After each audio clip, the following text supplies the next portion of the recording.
Welcome to CBS Easy. Hey, and welcome to The Explainer. Today, we're jumping right into the super high-stakes world of board exams, where the difference between getting a big fat 0 and a perfect score can literally come down to a single word. I mean, we've all felt this, right? That moment when suddenly everything gets serious. The games stop and the exams are just right there. It captures that tension perfectly. But what if we could flip the script and turn the exam itself into a game? So here's the deal. We've set up a 20-mark board exam simulator, and the rules? They couldn't be simpler. If our student scores 17 or higher, a pizza is on me. Score less? Well, then they're buying. Let's see how this goes. Okay, let's kick things off with round 1, the 1-mark questions. And in this round, there is absolutely no gray area.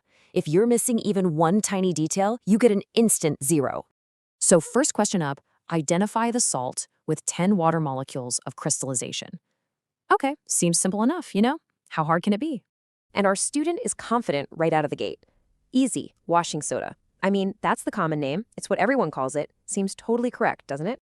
And nope, that's a huge, crushing 0 out of 1.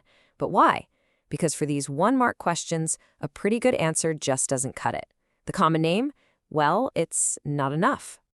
And here is the absolutely crucial part. For full marks, the examiner needs one of two things, either the full chemical name, sodium carbonate decahydrate, or the complete chemical formula. Just saying washing soda gets you nothing. This isn't just a test, it's a test of pure precision. All right, let's see if our student can bounce back on the next one. Why does tooth enamel start to corrode when the pH of the mouth is below 5.5? Okay, this one needs a bit of an explanation. So the answer comes in, and it's perfectly logical, right? Bacteria make acid, acid damages the enamel. I mean, in the real world, that explanation makes perfect sense. But in the world of exams, it's another 0. The total score is now a painful 0 out of 2. And our student's confidence is officially on life support. What could possibly be missing this time? And this is just a brilliant example of the power of a single keyword. The entire explanation, even though it was logical, was completely useless without this one critical term, calcium hydroxyapatite. The examiner isn't looking for a story. They're hunting for specific, powerful words. No keyword, no marks. Simple as that.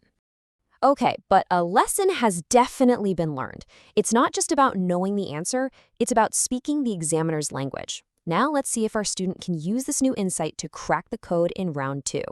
All right, next up is a 3-mark question. This one needs more detail for sure, but more importantly, it needs a clear structure.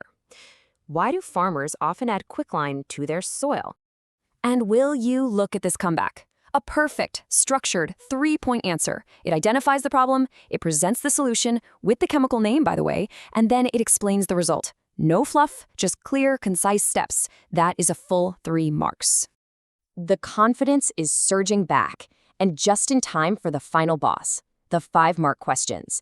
This is where process, equations, and keywords all have to come together for that A-plus topper-level answer. First up, a big one. A really detailed question on industrial preparation. This is a double whammy. You have to break down 2 separate processes clearly and, of course, accurately. And our student starts off strong, which is so smart. They immediately name and define the core process for sodium hydroxide, the Chlor-Alkali process. This tells the examiner right away, hey, I know exactly what I'm talking about. And this, right here, is what a top-tier answer looks like. Instead of some long, boring paragraph, all the info is perfectly organized in a table. You've got the reactants, the full balanced equation, and, crucially, it even specifies where each product forms. This kind of organized detail is exactly what examiners are looking for. For the second part of the question, they keep it just as clean. The prep for bleaching powder is laid out with a simple, direct chemical equation.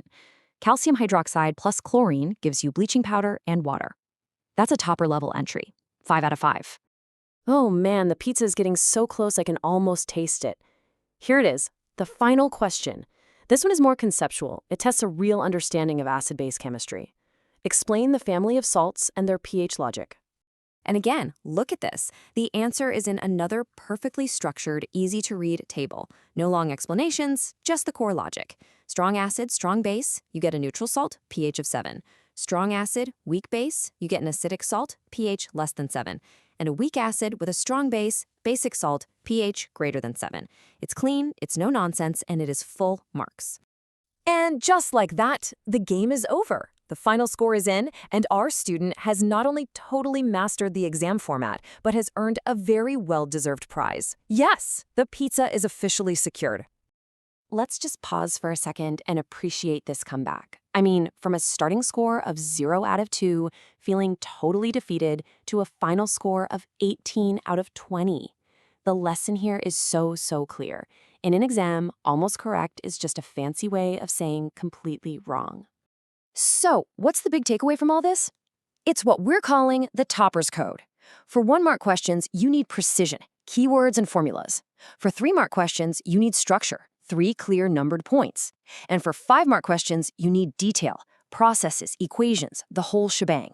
Because when you master this formula, the keyword comes, the marks come, and yes, the pizza comes. The only question left is, are you ready for your next exam? Thank you for watching with us. See you next time.